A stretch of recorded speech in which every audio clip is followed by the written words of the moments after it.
Ну и вот, кстати, еще о количестве для сравнения. На рок-концерт шашлычного фестиваля «Парк Горького» накануне пришло около 100 тысяч человек.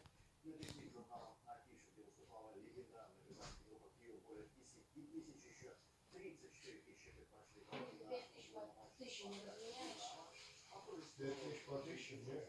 Я не 5000 могу.